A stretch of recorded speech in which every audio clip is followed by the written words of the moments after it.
whatever your critiques of the mainstream media or journalism are, and believe me, I've got a ton, there is an actual ethos there. And that ethos can be shaped, and it can be good, it can be bad, it can not be lived up to in the same way that like liberalism is often not lived up to. But there's something you're aiming for. And if you get rid of that, you do just get the village rumor at scale. People are fighting for our attention. People are trying to manipulate our attention. And if you don't understand those forces, if you can't be in command of yourself, you're going to be in a lot of trouble. My guest today is no stranger to how the media system works. Chris Hayes is the Emmy award-winning host of All In with Chris Hayes on MSNBC. People might say stuff that isn't true, not because they're lying, but because you're buying the newspaper on the way to work and you're listening to competing newsboys shout the headlines. That is exactly the same dynamic as you pull up Google News and there's 50 links. Which one are you going to click? And you pull up your Twitter feed or your TikTok and which one are you going to stop on? It's the same thing. It was total AI fabrication, but it looked unnervingly like a real story. And I just thought, well, I see this for what it is. But like, who made this and why? And where is this going to go? Ultimately, the common variable in every one of these problems has been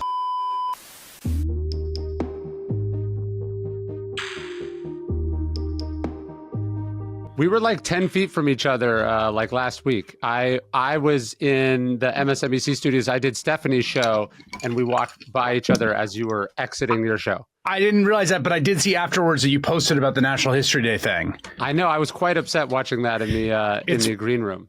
Pretty upsetting. It's insane. I mean, it's the funniest part of it. I mean, funniest or darkly comedic is that the amount of money, it's like $266,000 total. Yes. What are we doing here? Of a multi-trillion-dollar budget. Yeah, congratulations. And of all the things that you would, it seems pretty controversial, non-controversial to me, but somehow that gets on the chopping block. I don't understand it at all. Yeah. Yeah, it must be hard as a news host to watch things and be able to put them in perspective, not to just be continually outraged. I mean, I'm pretty much right now continually outraged, but yes, modulation is key and sort of a key part of the job. I was thinking about this with the title of your book, The Idea of the Sirens. It's fascinating to me because my 8-year-old is obsessed with the Odyssey. That's awesome. How timeless that metaphor is, right? And that what I was fascinated to learn about the sirens, I don't know, I guess I knew they said seductive things, but like when you actually read the Odyssey, they would often just tell people what they wanted to hear. They told stories about when you were going to go home or how you were going to go home. It wasn't just that they were these beautiful, seductive, or talented singers. It's actually what they were saying that drew people to the rocks. Yeah, and that it's different for everyone what pulls you in. Yes. And what compels you speeds you to your death, you know? Well, yeah, because we often think of misinformation as this thing that sort of plants ideas in people's head. Or propaganda as planting ideas in people's head. But actually, it's much more insidious in that it usually tells you something that you want on some level to be true.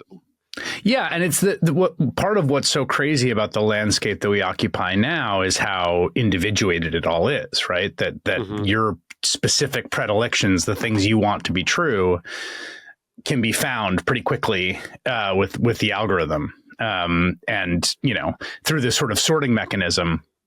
To lull you, to get you to compel your attention. Yes, and that it really can create, in the way that the sirens could individualize the message to be as seductive as possible. That is technologically feasible in a way that it never was before, and in sort of previous mass media environments. Exactly, and that part of it, like that part of the weirdness of it, which is that there is a kind of godlike power. For years you had, like even me, right? So I decide every day, like what to put in the show. Yeah. And we're exercising a set of judgments, editorial judgments, attentional judgments, right? Like what we think is important, what we think people will pay attention to, et cetera. And that's like every studio executive, everyone who's making work. Sure. But like the platforms don't do that. They like the judgment is gone. It's just the machine learning, you just put stuff up and the machine learning is doing it. And that ability to sort of zero in without that sort of judgment beforehand, both creates sort of cool stuff. Like there's all kinds of things that it turns out people want to watch you wouldn't have guessed, but also is a kind of power that does feel unnerving.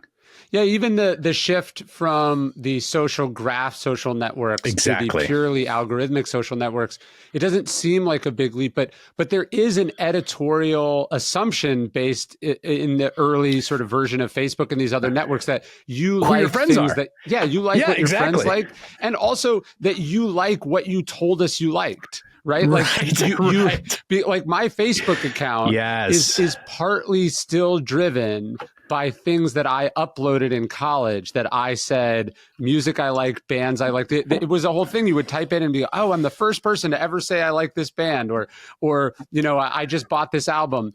And so part of it is still built around the assumption that you know what you like and it knows what you like. And now it's like, actually, you only like what other people like. And here it is. And that sense of alienation from ourself and the sense of different selves. I mean, this to me is sort of a core part of the book and a core part of the weirdness of the life we live in, which is we do have different selves. And those selves that we contain, the multitudes we contain, do have different desires, likes, and predilections. And different parts of ourselves are activated by different forms of exposure and different forms of technology, right? And so there's some sense in which, like, I think the operative idea, if you're an engineer of the algorithm, is like, we've found the true self. The true self wants to look at like whatever bikini videos or whatever's sort of lowest common denominator. But one of the points that I'm trying to make, particularly with the Odysseus metaphor at the top, right, is that like we are divided against ourselves always, and we're always coming up with ways to fortify one part of the self and try to contain another part of the self. Yeah, there's a battle between sort of the higher self and the lower self in all people at all times. Right. And I think typically the job of an artist or someone with some sort of editorial judgment, even when you're giving people what you want, there's some aspirational element in trying to reach the higher self. Like people need this, people will like this, this is good, this will stir something in them. And then when you remove that, what do you get? Yeah, I think that's exactly right. And that sort of human aspiration that I think people making stuff, and even people making stuff, we should be clear, for the algorithm. Like, I don't want to be one of these sort of fuddy-duddies like, oh, everything that people are like, there's tons of great stuff. People are making really cool stuff. I learn things, every day I learn things from history. I first encountered your work basically algorithmically and have really learned and enjoyed stuff from you. Like, so the individuals who are making the stuff, I think still have that aspiration because they're humans. Yes. But the sort of aggregate emergent product of the technology, which is inhuman, is blind to those aspirations. I do find it so fascinating, though. So we're talking about obviously something that's brought on by very modern technology. And then the discussion is rooted in the sirens. And then you open the book with Socrates and Plato, just sort of how, not just how timeless the debate is, but there's also something interesting, I think, where in order to be able to understand modern things, you do have to be rooted in a sense of the historical precedent.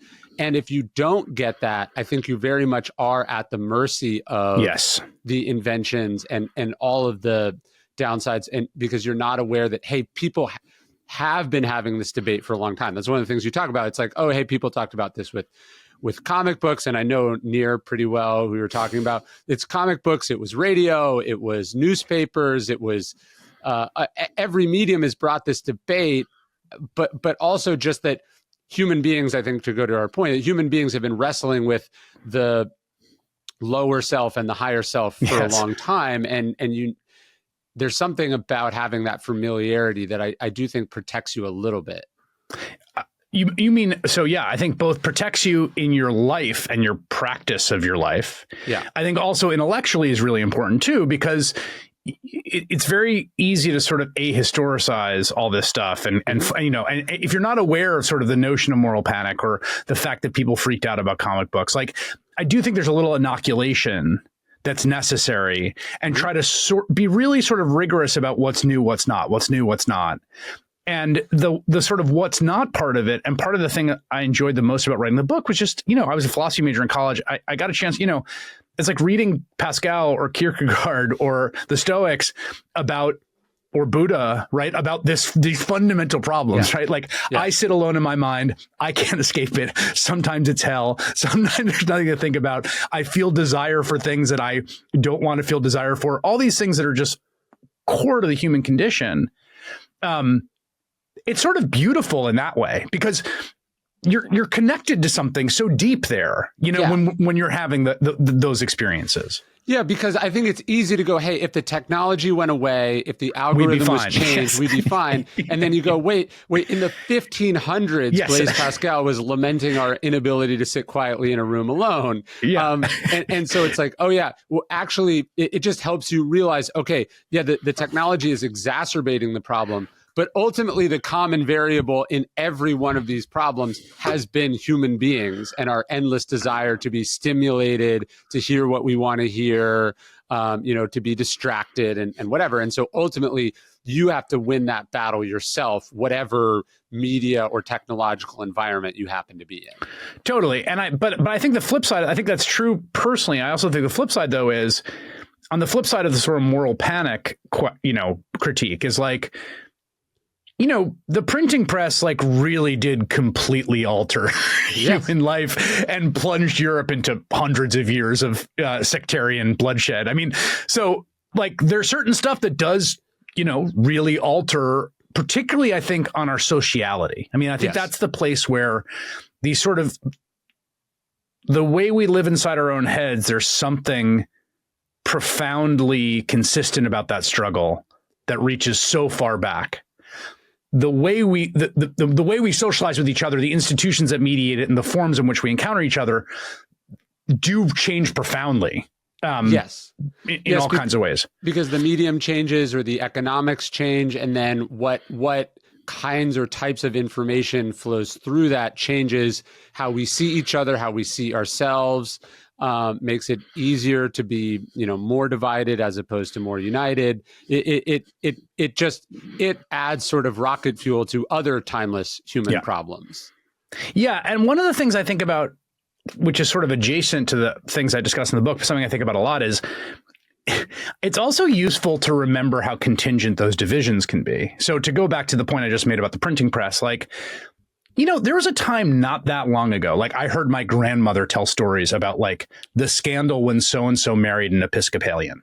Yes. Or like someone ran off with a Baptist, right? And like the idea that like sectarian divisions within Christianity, within Protestantism would be like enormously consequential to your social life, to like, is just preposterous to us now. That is so far, you know, removed, and which isn't to say like there aren't still corners of American society that might be the truth, but this was a huge deal for a very long time, and now it's like, so those divisions, it's so funny because they could be so present, they could draw blood, and then they can also go away, which in that part of it to me is kind of the hopeful part of that story about that contingency. Yeah, I mean, I write a lot about Montaigne in the book that I'm doing now, and this guy is basically driven to retreat from the world because the Reformation is raging all around him from things like the printing press. And there's this kind of, what the printing press does is take these divisions that I'm sure were already there, but allows people's certainty about them to explode and then attack and antagonize, and it just sort of goes back and forth and escalates into ultimately violence. Yeah, and I think that one of the things that we see now, and one of the things that I think is precious to kind of contemplate, is when you're sort of thinking in these two modes of sort of these sort of enduring parts of human struggle and the pitfalls of human sociality and violence and cruelty. And then the contingency of historical and technological social developments that change the way people relate to each other is sort of to remember the thing on the other side of doom, which is like people do find ways out, which sometimes in moments, frankly, for me, for the last little bit has been a little tough to remind myself. When people talk to me about their information diet, I always say something like, you should probably consume a lot less news and read a lot more books. Yeah. Right? Because, and I think that goes to your point about doom, because journalism and news by definition is what's happening now or happened recently. So it's almost never about the way out or never about the solution, because it's about the problem by definition, right? Whereas a book is a bad medium to talk about what's happening in the moment, because it takes so long to produce, and you expect someone to consume it at a later date. And so in reading history, you can often learn the way out in analog situations that then helps you understand the news. So I'm not saying don't watch the news, don't consume any of it, but if you haven't rooted yourself in history, you're gonna feel like, or philosophy or whatever, you're gonna feel like this is unprecedented. Yes. It's never happened before. It's incredibly dangerous, and there's no way out. And it could be a version of all those things, but there's probably been very similar things to this before, and that can help see it in perspective. Yeah, and I think there's a tendency to kind of overdose on despair, and from the attentional standpoint, like, negative, this sort of, if it bleeds, it leads. The same thing we say in newsrooms: we don't cover the planes that land, right? Like, human flight is like one of the most incredible marvels ever created, and they just go up and then they come down, and it happens like millions of times, and wow, but the other part of it for me in balancing that, which again, the book was really good for, is even in the darkest moments, there's something to learn. Like I've been, even if you go back and you read sort of run up to Nazi Germany, World War II, the darkest stuff, which sometimes really will freak you out.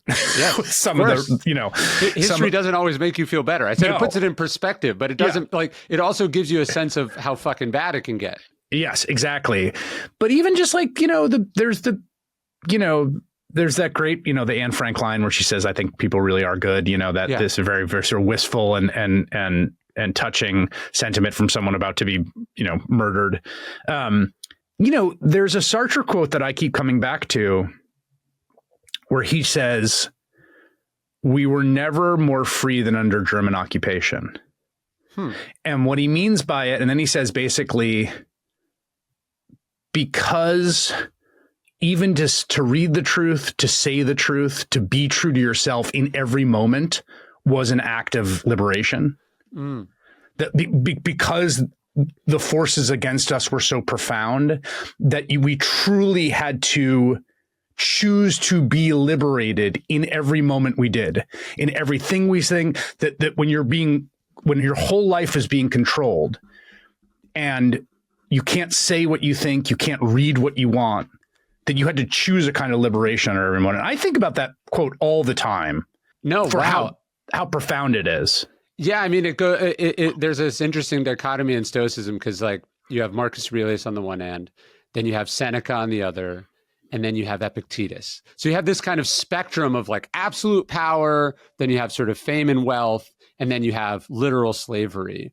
And it's interesting when you read their writings, you kind of get the sense that Epictetus was the freest of them because he was the most self-contained, and because everything had been taken from him, he sort of had this sense of like what truly did constitute freedom, that it wasn't, hey, I can send an army over here or there, or hey, I can buy whatever I want. It's like, I know who I am.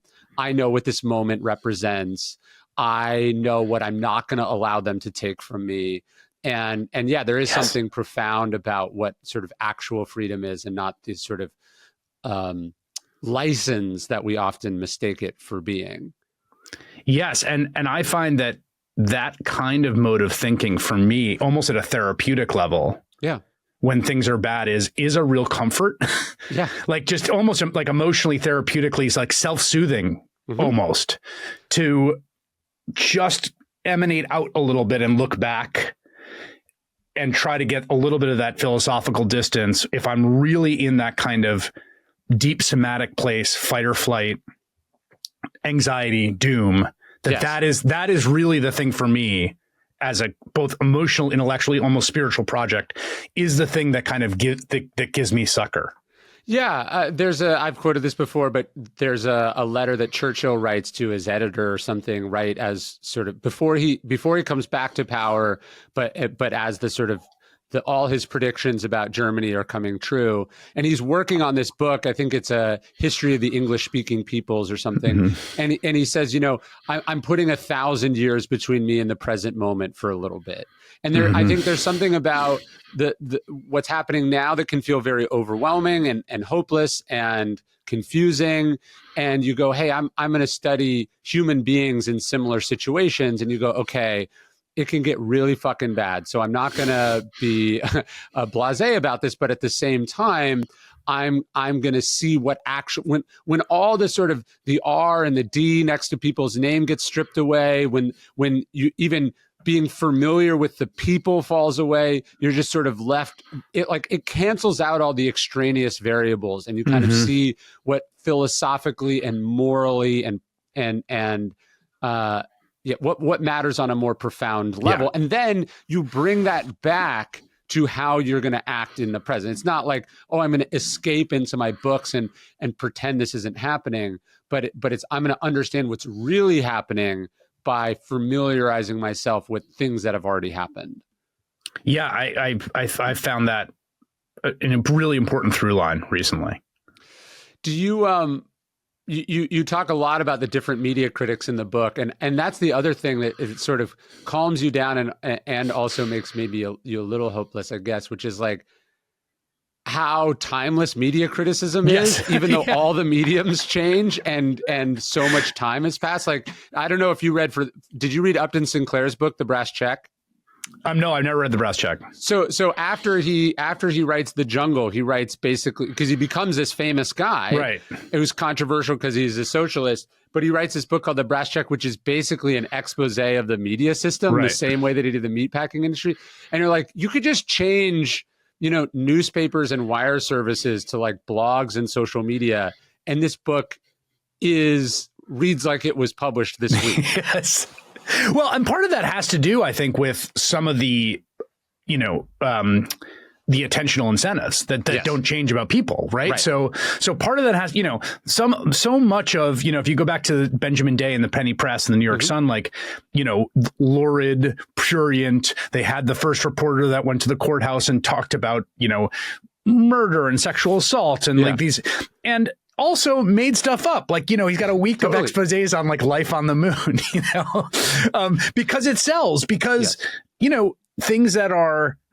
things that sort of stimulate our faculty for involuntary attention, which is like the part of us, the deepest part of our attentional faculties. You're about to get hit by a car, a predator is going to get you, you're in danger. Like all that stuff endures age to age to age. And those incentives endure age to age to age, and they're chased in different ways, but tend to be the recurring source of the critiques that also endure. Yeah, or they were beginning an economic set of incentives that we have, turned up to 1,000 now. But yeah, exactly. I remember when I was writing Trust Me, I'm Lying, it's like this breakthrough of like, no, you're buying the newspaper on the way to work, and you're listening to competing newsboys shout the headlines. Yes, you're only going to pick one, but right. that is exactly the same dynamic as you pull up Google News and there's 50 links. Which one are you going to click? And you pull up your Twitter feed or your TikTok, and which one are you going to stop on? It's the same thing, just they're wearing a newsboy cap and they're an orphan, And one of the things that you write about in that book, and the era that you're sort of capturing in that book, which I think is actually a really interesting and somewhat counterintuitive point, is that maximally competitive environments tend to bring out the worst. Yes. Like, so if you think about like, what's a place where there's the most competition for your attention, and it's a casino, Times Square, the supermarket checkout counter, Grand Central Station for Grand Central Station, that period of time of the internet the sort of digital publishing Wild West, the competing newspapers when there's 15 newspapers. And so what happens in those environments, right? What happens in really competitive attentional environments is the newsboy drive to the lowest common denominator. How can you best get people's attention? Yeah, and it's a finite game versus an infinite game. When you're just like, when you're buying what's most interesting or you're clicking what's most provocative, and there's not recourse when you are misled or when they get you, that is the same part of it too. Like when you're not paying, you're much more susceptible. And yeah, I think sometimes we lament like the elitism and the out of touchness and the sort of multi-generationalness of like the New York Times and these sort of family owners. But that's actually kind of an important governor on that extreme. Oh, absolutely. Like yes. Them wanting to fit in polite society is actually acting as a curb against some of the worst impulses on the medium. And broadly, I think subscription models is one way to think about it, right? Yeah. Like if you have an iterative relationship with someone. Mm-hmm. Now, again, there's stuff on the other side of that, which is like you can get sort of audience capture in those circumstances, and there's a whole set of incentives in ways that can go wrong. But if you're just doing these hit and runs, right? You swoop in, you give someone content, and you swoop away, right? Yeah. Now, if you were lied to in that one moment, like they're gone. There's no recourse. Right. If you're playing an iterative game here, where you got to come back tomorrow and be like, wait a second, you lied to me yesterday. Like that changes things. One of the things that's so wild about turning this into 1,000 is the sort of algorithmic universe, right?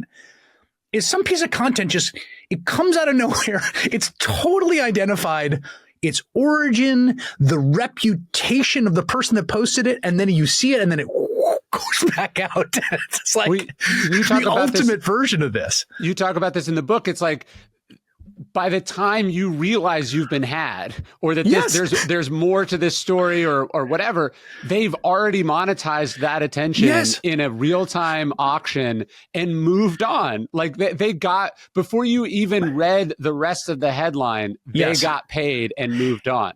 Dude, I had the craziest example of this happen the other day. I was scrolling on TikTok and there was a news story that looked like a local news story. Okay. Yeah. And it looked like a clip from local news. And it was a local news story about how in Chicago, the homeless are now putting tents on top of city buses.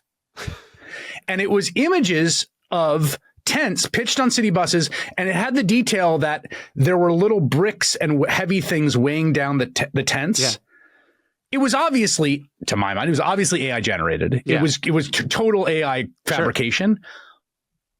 But it looked unnervingly like a real story. And I just thought, well, I see this for what it is.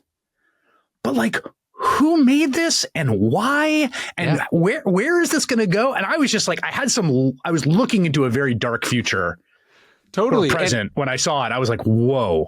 I think what the competition does to the consumer is one thing. What it does to the creator is also interesting. Like I wrote this book about Gawker a few years ago, and I was fascinated by like what happens to people when you put them in a room and then you put up a big screen and you say, hey, the person who is at the top of this leaderboard gets the most money, right? It turns the reporting of the news into a video game and then naturally desensitizes them to the idea that they're writing about real people in the real world that have real feelings. And I think even Nick Denton has started to talk about, some of his regrets about that. And we saw where that ended.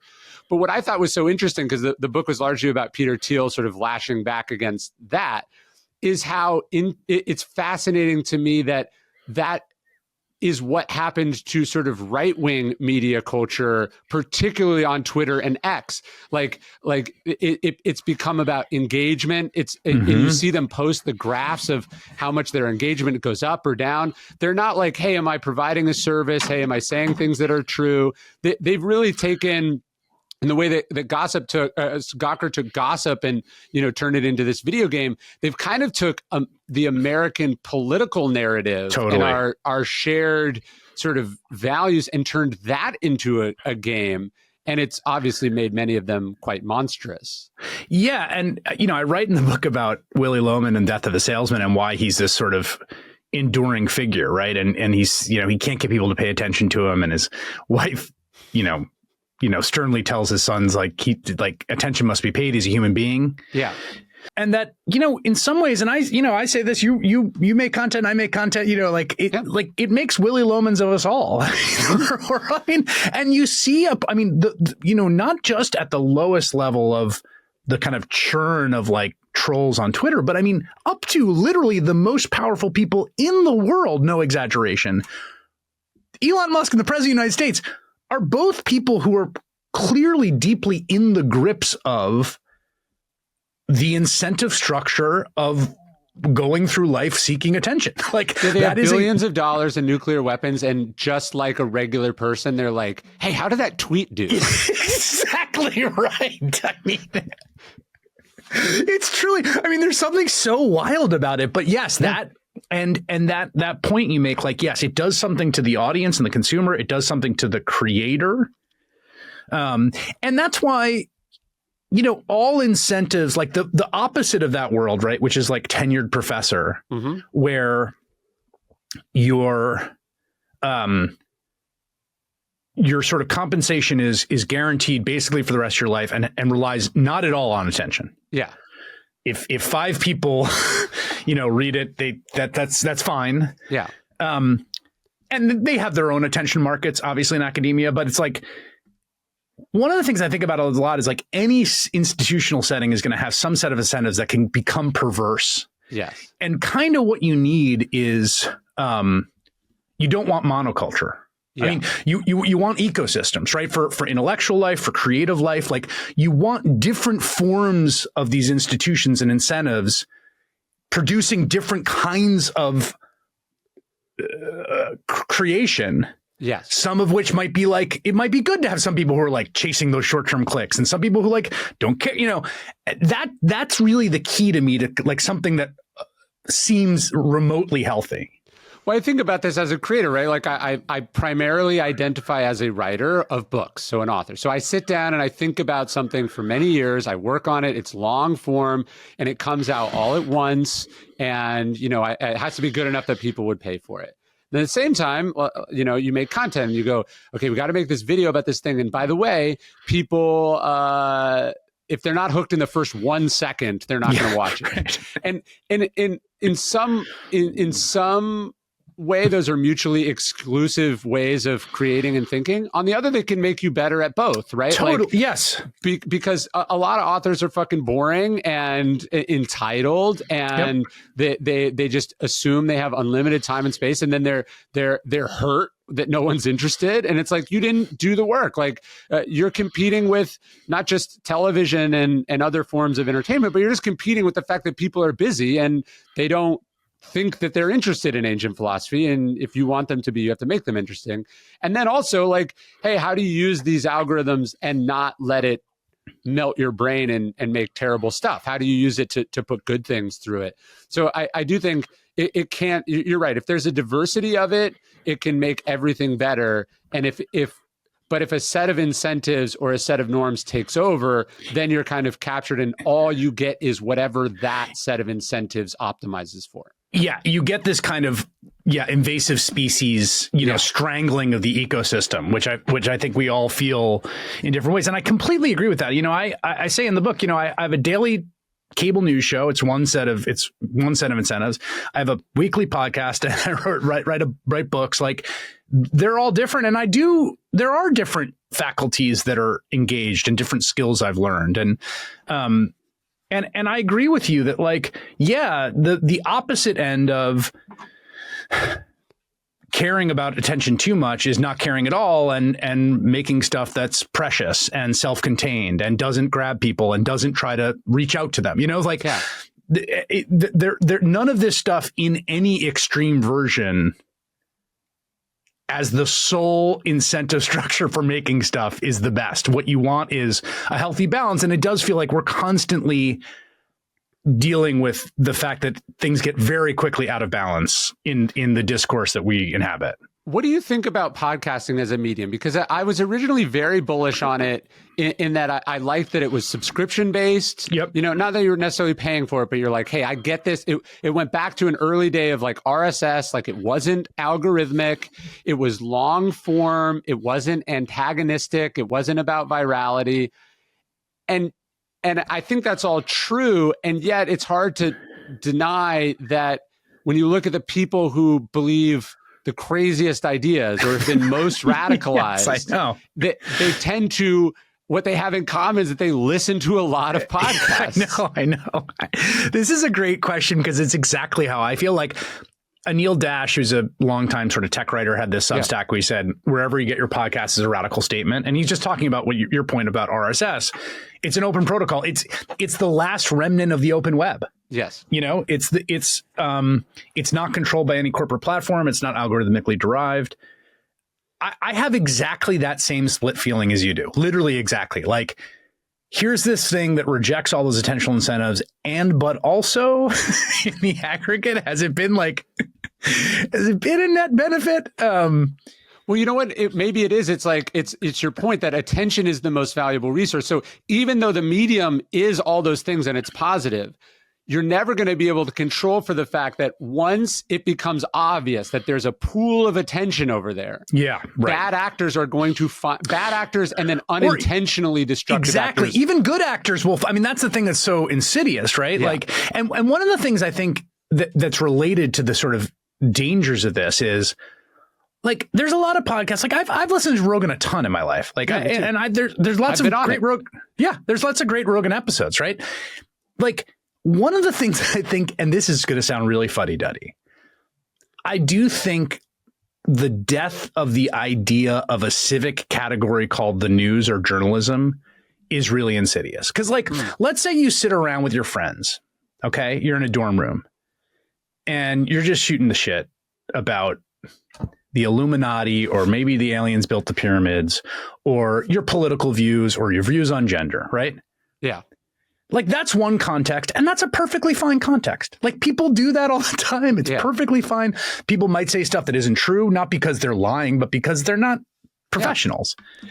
Now, when you take that same conversation and you broadcast it to 40 million people or however many, all of a sudden you've got like a problem. Yeah. Which is that, I remember when we first started having standards fact check our podcasts. And I had this moment of like, I really had this initial impulse, like, well, it's just a podcast. It's like, well, no, it's not just a podcast. You're saying things, you're making claims. We have to check in the transcript. They're true. And I do think that, like, the idea that there's this category of thing called the news, where there's some set of procedures and some ethos, often, as you've pointed out in your book, like, honored in the breach, right? There's all sorts of ways in which it falls apart, but there's at least an aspiration for something where, like, we check this out, it's true. Yeah. And then there's a category of, like, shooting the shit with your homies, which is totally a great category of life, but it's just a different thing. And, like, the conflation of the two, I think, is part of the issue here. What I sort of noticed, what I was tracking when I wrote the book, is that one of the things that changes in journalism is not so much the incentive structure, but the social incentives inside the profession. So the profession, and this sounds like the profession's self-importance actually helped it become more important and better. Like they didn't want to be the guy that at the press club, which, there's still a couple of them, but you go to the press club in DC or whatever, and you're like, the journalists had their own buildings. This is crazy.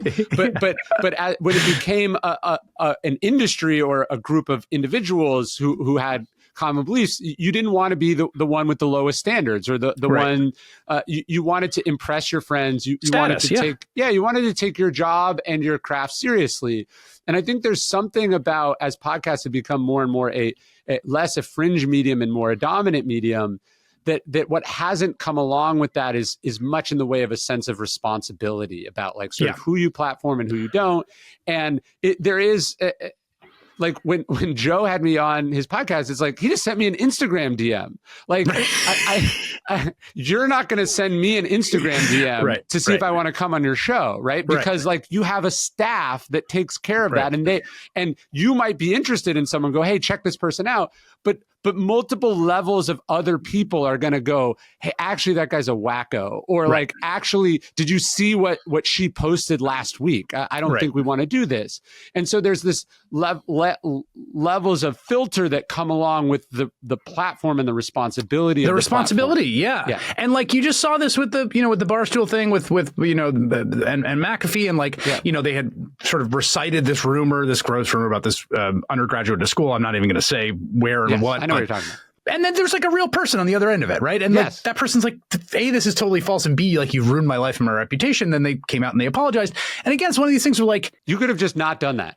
You could have not done that, or had you done it in a bar with 3 people, like that would have been a little gross as a thing to do, but also not a mortal sin. But you broadcast it to millions of people. And I genuinely think that distinction actually gets, like, to your point about the DM, part of what made the medium so attractive to people, part of why people like it, is its casualness, is its sort of sociability, is the fact that it feels like you're sitting in on a conversation that you've had or you've been with your friends in. And that's in direct tension with, like, unfortunately, the kind of rigor, care, and precision that's necessary to transmute information to millions of people responsibly. Like, those two things are in a little bit of tension, and you got to figure out a way to deal with it. But right now, it's not being, unless someone threatens to sue, right? No. And perhaps it sort of, obviously it was some legal changes that sort of drove a stake into the heart of Gawker, and maybe that will happen in the podcasting space. But I see this all the time, where people will tweet like "big if true," and it's like, what? Just don't tweet. You're not a journalist. Like you're a VC. No one is asking you for speculative news breaking in the first place. You've appointed. Effectively, what you see people doing is appointing themselves in a role and then abdicating any of the responsibilities typically associated with that role, and then externalizing the consequences on everyone else. Well, and that's my thing about, like, people who say, like, we've bypassed the traditional media and you are the media now. Yeah. And my response to that is, like, congratulations, you have reinvented the village rumor.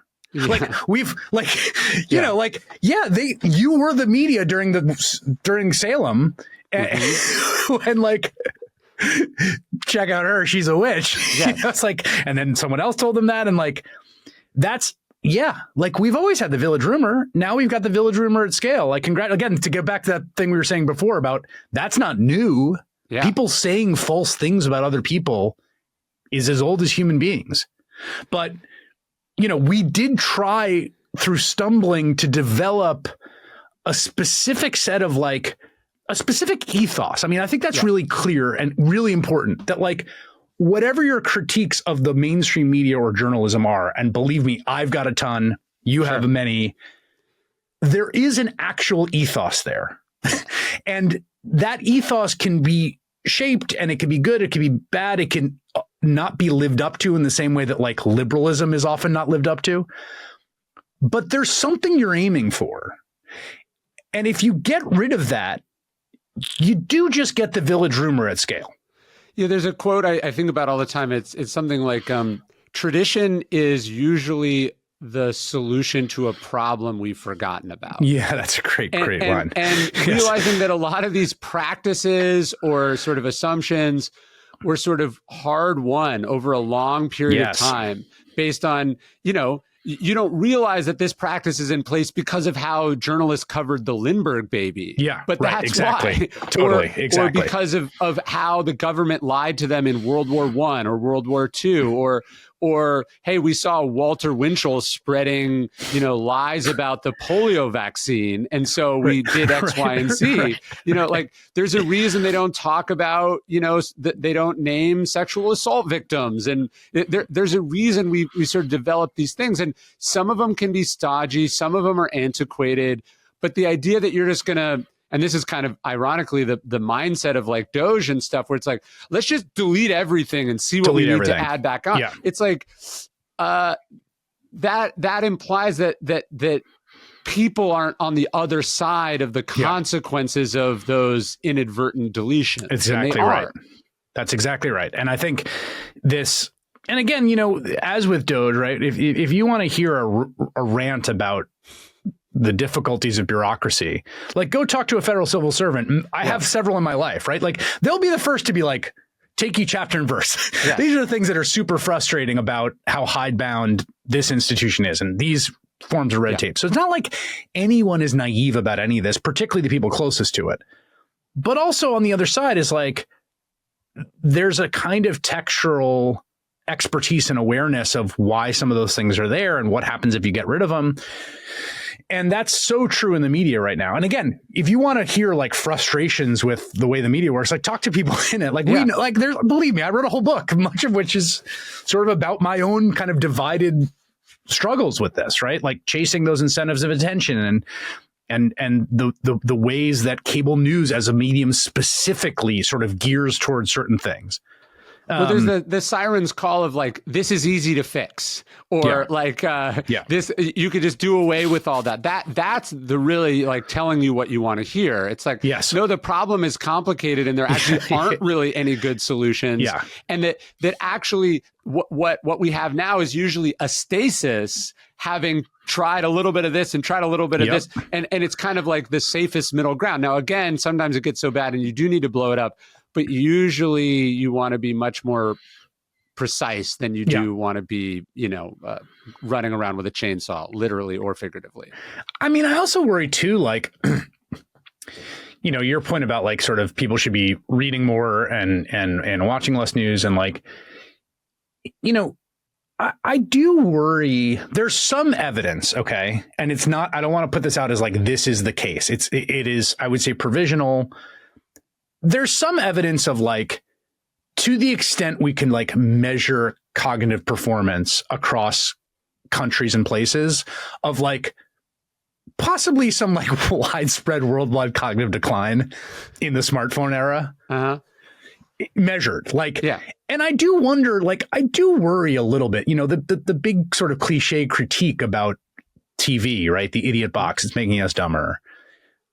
I do worry sometimes that, like, particularly as we're sort of on the cusp of this AI revolution and whatever that's going to do in terms of people's faculties, right? You write an essay not necessarily because the essay is the product as much as the thinking that got you to the essay is the product. Sure. And if you take that shortcut, how are you learning to think? Well, I think every parent, I really worry about that. Every parent sees this, right? So it's you watch a couple videos with your kid of another kid playing video games, and you're like, I'll let you watch unlimited Disney movies. Yeah, right. You know what I mean? Because it's intellectually like not even in the same ballpark. Strap you into the chair, Clockwork Orange style, and just binge. It's so it's so much better for like what they're thinking about, what the subtext is, what the character development is, versus some dweeb, you know, ranting at his friends on it, and so you go, that can't be good. That can't be good as a whole to be sort of raised on that kind of information, and then like you try to sit down and read some sort of story or myth from history, you're like, this isn't doing anything for me, because your expectation for what a story should be isn't rooted in reality. It's rooted in video heroin. And the video game, I mean, again, I'm not a gamer myself. I never really have been, weirdly. I mean, when I was a kid, I played, but I also have like weirdly read a few books, really beautiful books about video gaming that have sort of made me see like something deep in it. And there's a social aspect I think is great for kids. Honestly, like you're playing with your friends, that's great. But the other thing about video games is like they do like that fundamental thing I talk about in the book of involuntary attention, right? Like the rustling of the predator in the woods, a waiter drops a glass. It is that over and over. It is pure slot machine, right? Yeah. Like little bits of suspense broken by something that grabs your attention. And that is the heroine. That's the lowest common denominator. That's the most pure way of grabbing that part of the brainstem. So I was thinking about attention in your book the other day, because I had this sort of incident at the Naval Academy where I was supposed to give a talk, and then they canceled it because it was. Oh, they canceled you? Yeah, they canceled it. I wrote a New York Times op-ed about it, actually. I was supposed to speak on Monday, and they asked me to remove any mentions of the book banning that they'd done. And they said, you have a choice. You can remove this or you can not talk. Wow. And so, yeah, it was crazy. I somehow missed that. Wow. Yeah, I'll send it to you. But so many, there's like this file of like outrageous cancel stories from like Jackie Robinson websites to like names of Jewish people at some armies. Like, so the Enola Gay. Yeah, right. Yeah, exactly. Well, but so as we're having this discussion, they're like, look, we just don't want to wade into the controversy. That's what they said. And I was like, I don't think, I was like, I understand what's happening, but I was like, I think you think that by canceling a scheduled and publicly announced talk, you're going to evade controversy, but you're actually just going to bring about more controversy. That's how this works. I was like, I'm just giving you a chance to wrap. I was like, I'm not threatening you. I'm just trying to give you an explanation of how the media system works. Like, this will be a story, and a much bigger story than if I just mention the banned books, which no one's going to write. Totally. That's what I was trying to pass on. But what I realized in that moment was actually, in the world that we live in now, in the political environment we live in now, negative press from the New York Times or from your show or whatever is actually kind of good for them, baked in or built in. They're like, they were going to write negative stuff about us anyway. But if we get attention for somehow seeming to flout or undermine the order, if we get in the crosshairs, if we get negative attention from the powers that be, that is threats of physical violence. That's your pension is in jeopardy. That's nonstop media attention, and realizing, okay, it's not just like, I think we always took the understanding that the media was kind of the fourth estate because it could send negative attention to something, and that was generally a deterrent. Right? People don't like to be embarrassed. They don't like to be criticized. They don't want to be unpopular. But what do you do in a political environment where, either that fear is gone because there's shamelessness, or, as you said, it's actually a feature and not a bug of the kind of anti-elitist, transgressive, rebellious reputation you're trying to have? Yeah, I mean, I think you put your finger on why we are where we are in a lot of ways. I mean, I think, Jake Paul's got a new show out, and like in the trailer that I saw on TV was he has like a 5-second distillation of my book where he says, is America? He's like, the currency isn't being liked. The currency is attention. Ooh, it's like, he says that. It's like, there you go.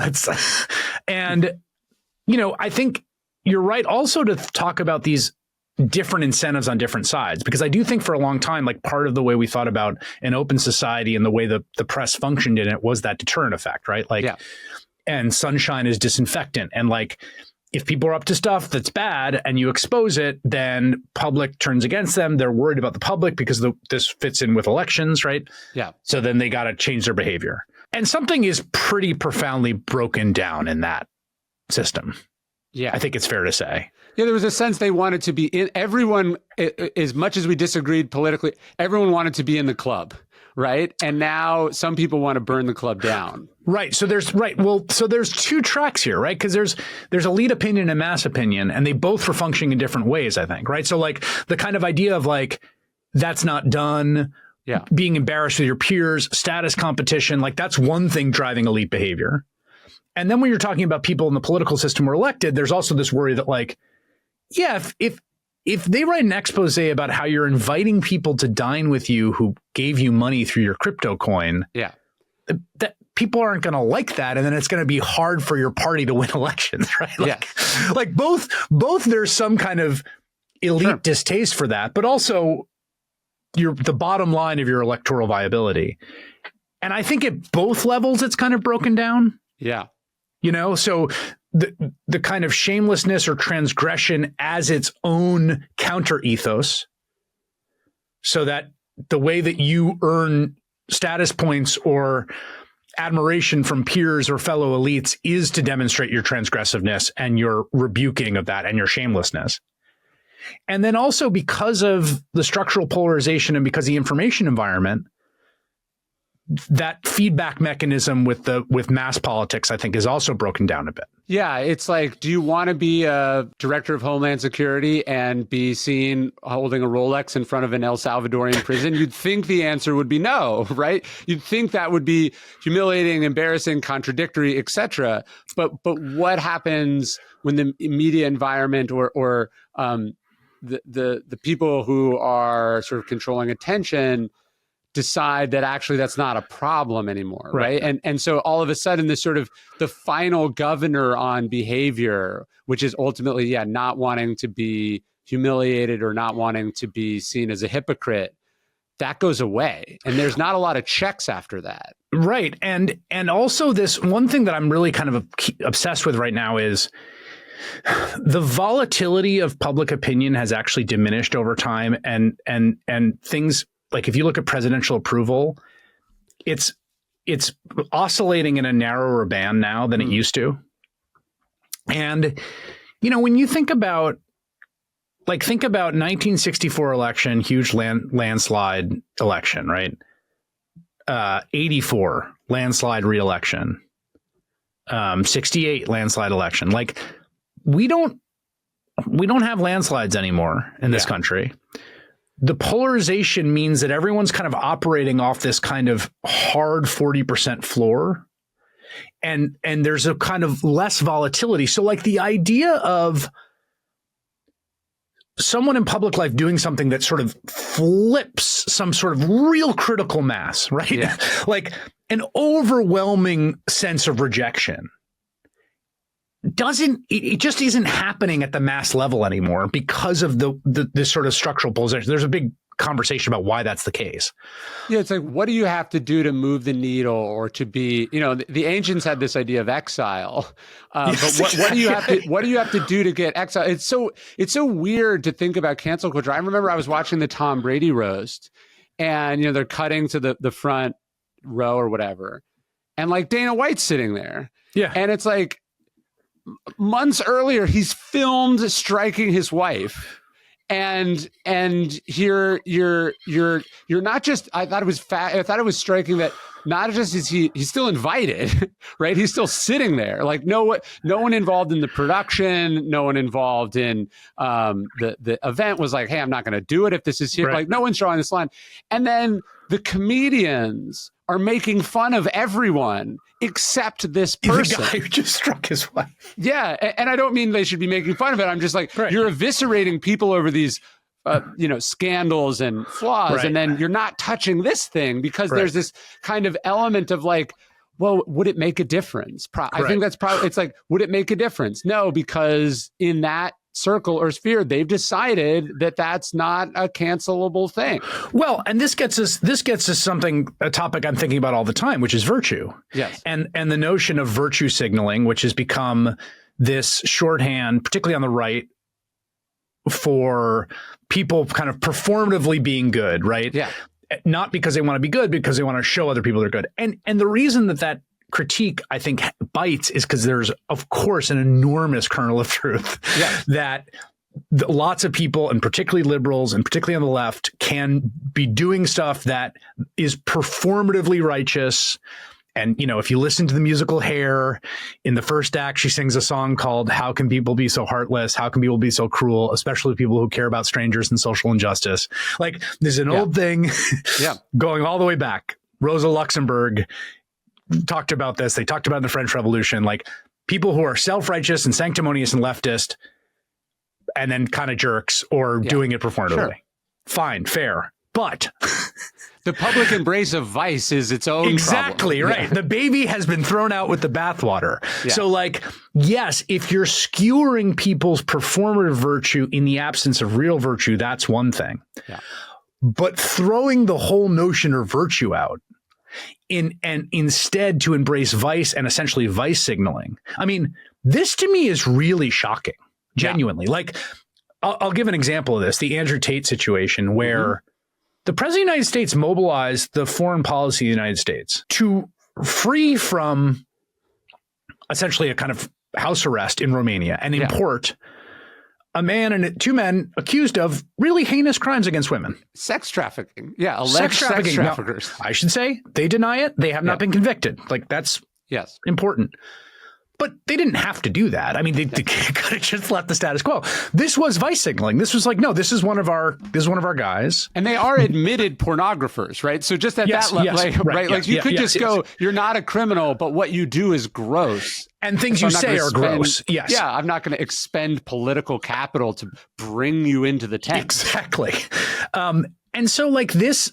So the way that virtue signaling has morphed into a rejection of virtue as such and an embrace of vice signaling and the suspicion that anyone who's and this almost weird political inversion from my youth of like the sort of hectoring puritanical moral majority on the right and the kind of like Johnny Rotten FU punk sensibility on the left and this weird inversion where like I now am a big believer. I've always been, I was raised social Catholic in a kind of social justice tradition.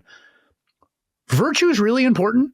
Yes. And Republican, small r Republican, public virtue is really important. Democratic virtue, like, and this was something the founders thought. It's something that the Reconstruction era radical Republicans thought. It's something Lincoln really thought. Mm-hmm. I really have become pretty obsessed with this notion of virtue and its central. Like, it actually is important to have virtue as an important goal. This is music to my ear. I mean, I've been working for the last 5 years on a series on the cardinal virtues, and I'm about to finish. And I do think it's so interesting that you have this sort of group of people who are ostensibly interested in these kind of throwback virtues and ways of living and structuring society, but don't want to make any hard decisions about sort of who's actually living that or embodying it in any way.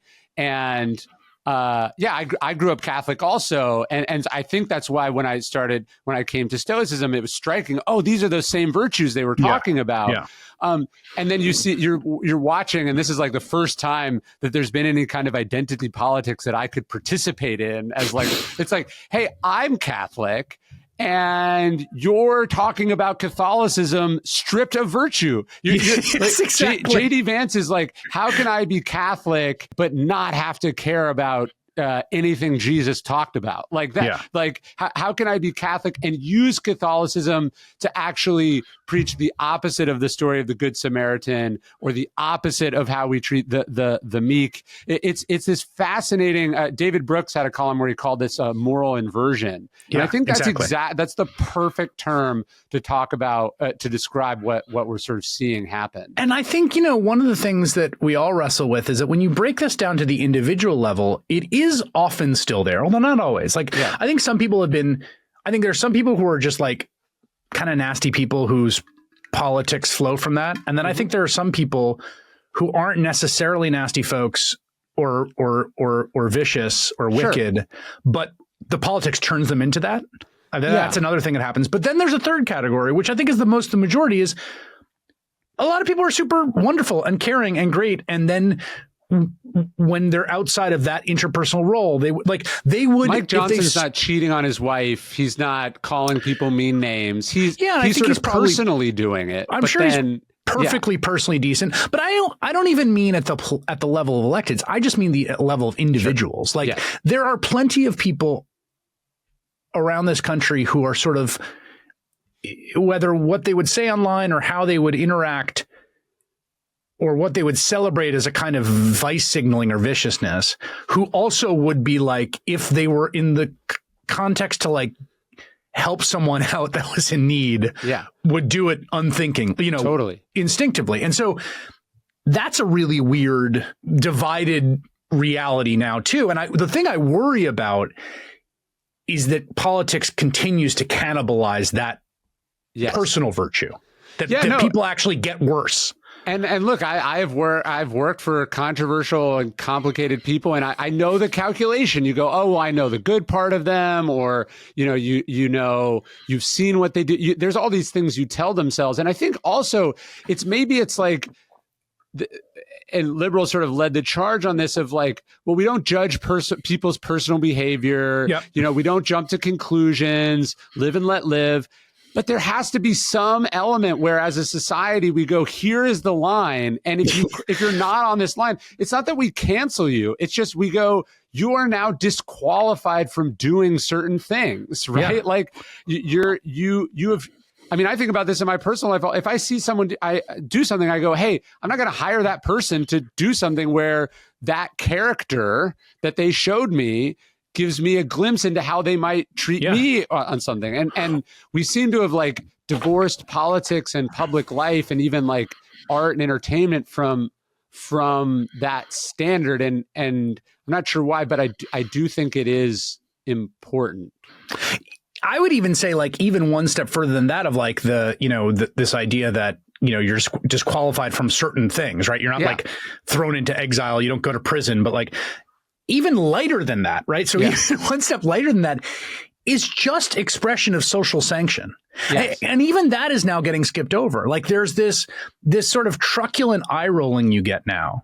Yeah. Partly because certain prominent figures, particularly Trump in the sort of context of American politics, are so routinely antisocial in their actions and words that because the other people around are constantly being asked, like, do you sanction that? There's this kind of like truculent exhaustion that has then moved into skipping even past the social sanction. But maybe it comes back to your book though, like the reason people are deferential or don't draw the line or don't sanction is like that person still controls attention. They have a lot of followers, a lot of fans, they have an audience. And that being the rare and scarce thing today, not attention itself, because it's everywhere, but people who have attention, have a name. Yeah. We're like, do we want to throw that out? It's hard to recreate it. And I also think there is, to go back to one of the themes that we talked about sort of trying to, you know, not dehistoricize. Like one thing I thought about with Trump in particular is there is this trope and this character through many different storytelling oral traditions across the world of the trickster. Yeah. Right. Mm-hmm. And people love the trickster. You know, Odysseus is a trickster. In fact, that's his whole thing, right? He sort of uses kind of deceit and his wits to kind of like trick people. And there's a certain way in which there are aspects of Trump that really, and aspects of these sort of like anti-hero kind of vice signaling people that does have some of that kind of old mythic connection to the trope of the trickster.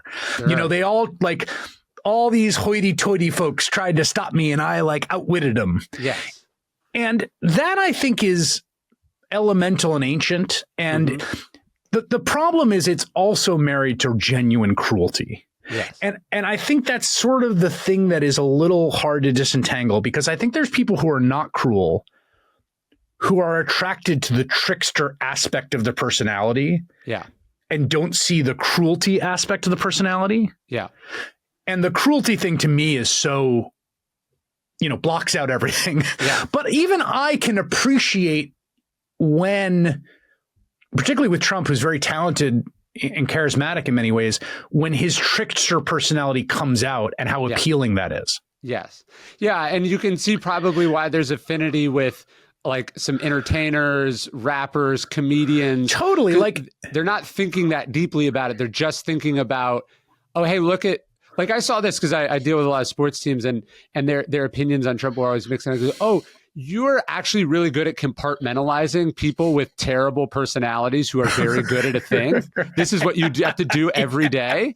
And that's partly what you're doing here. I think that's a skill some people have. And, totally. And maybe it roots back to your, hey, I love my dad, but my dad's also an asshole, you know?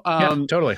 And so that compartmentalization, I think, enables a lot of the rationalization. Yeah, totally. Cruelty. But I think that compartmentalization, there's a really interesting tension here, because part of the project of pluralism and an open liberal society that is multicultural is that we do some compartmentalization. Sure. Yeah. Which is like we meet people in the public sphere and it's like, hey, I know that you think I'm going to hell because I have not found Jesus Christ as my Lord and Savior. Yeah.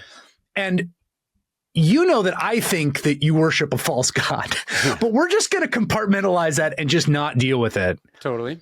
So there's a certain part that pluralism demands a certain kind of compartmentalization. Yes. But, and also that has to be balanced with some shared public virtue and shared sort of social consensus. And I think we've gotten super, super out of whack. Yeah, and maybe, attention being a powerful weapon, we overused what should have been. It's like we were using the e-brake to stop the car, when we were like, hey, you used the wrong word, or hey, that's, and I think some of that's quite true. I agree with that. Yeah. And so we exhausted it, and then we're like, hey, you made fun of disabled people in a speech, or, you and we don't have the ability to be like, no, that's where we draw a line. Yes. Yeah, right. Yeah, totally. Yes. Or, hey, you cheated on your wife with a porn star, or cheated on your taxes. You go down, you go, there's at some level, this is a gross person that we're deciding is disqualified or outside the realm. And we don't have the ability. It's like we overuse the antibiotics, and now they're super bugs. Exactly. That's right. I think that there's really something to that. That point you just made that I think is worth also lingering on. Like, to me, the one place, there's many places where this kind of puts a fine point on it, but like the sort of normalization of mocking people with disabilities. Yeah. Like the renormalization of a thing that I think we had come to some sort of social consensus was not good. Yeah. And a social consensus that I maybe mistakenly didn't consider particularly like ideologically fraught or loaded. I didn't think it was like a big lefty thing that, we don't use the R word. And we also just like the word itself symbolizes something bigger, which is like people with disabilities are less than, and we mock them. And that just as a basic social consensus, like we don't do that because that's bad. That's vicious. And the unraveling of that, I have to say, truly upsets me and truly kind of knocks me back. It gives you a glimpse. You're like, oh, I didn't know we were all holding our breath about that. Like, right, I didn't know that. I didn't know we felt part of it. Yes. I didn't know we felt constrained by not saying retarded. And that's it's like, oh, okay, so we're not all on the same page about that. And right. That gives you a glimpse into what some people are thinking about. Yes, that idea that it was taking a lot of restraint. Yes, is also kind of unnerving, and that there's kind of there's this pent up energy waiting, and I guess this goes back to responsibility. It's like maybe there is maybe a more astute understanding of human nature can go, hey, yeah, people really don't like that they can't do that, and I do think both political parties and all politicians have always understood there's a dark energy on both sides that is potentially explosive. But they always had the restraint, or the decent ones had the restraint to go, hey, there's certain things that we don't rile up in our base, or certain aspects of the other side's base that we're not going to go try to bring into our tent because it's radioactive. Yeah. And then whether it's the social media algorithm bringing some of it out, and then just certain venal politicians going, I don't have a problem engaging with that.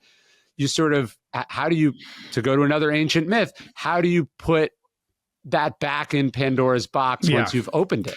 Well, and part of this also relates to something I think that's kind of contextual here, which is contextual here, which I think is sort of specific to the technological media environment we're in, which is the kind of evisceration of the public-private distinction. Yeah.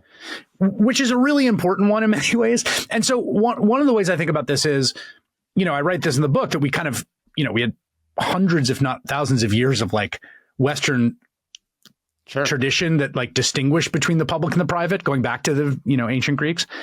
And we've kind of torn it all down in a few years. And part of the reason I think that actually is important is people will be drawn towards the taboo always.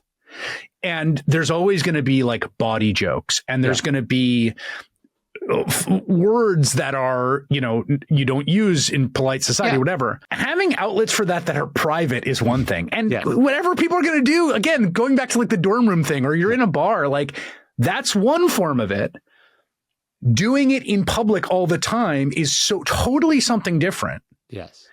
And part of what I think has enabled this kind of vice signaling is the evisceration of that distinction. Yeah. Such that the sort of the human impulse for the taboo, or the human impulse to like tell a bawdy joke, which again, go back literally as long as we have, you know, literary writings, right?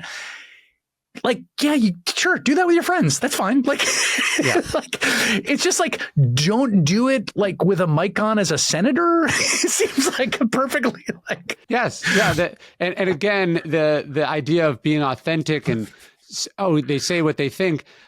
I'm not sure that's a virtue, right? Like, you know, George Washington has a temper, but he's known for his restraint of said temper. Yes, as opposed to, hey, look at George Washington. Everyone's afraid of him because he says what he thinks. Yes, exactly. He's constantly like screaming at everyone all the time. Yeah, and it's not false to be in command of yourself. Yes. That is supposed to be that is supposed to be part of not just virtue, but also I think masculinity, like just not being at the whim of your emotions. And that it's like crying is still stigmatized, but getting into petty fights with people you don't know on the internet is like why Elon Musk is a badass. Yeah, it's ridiculous.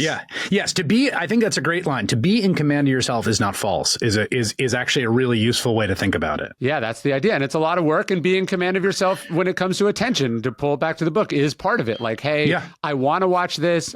Sometimes my wife will catch me on social media. I don't have it on my phone. I have it on a different phone. And she's just like, you don't want to be doing this. And you're totally right. Thank you for helping me regain my powerless. I had a powerlessness over myself for this, and it would have gone on had someone not helped me interrupt it. Yeah, totally. Well, this was awesome. I love the book, and thank you for writing it. And it was awesome to chat. Yeah, really, really, really enjoyed that a lot, Ryan.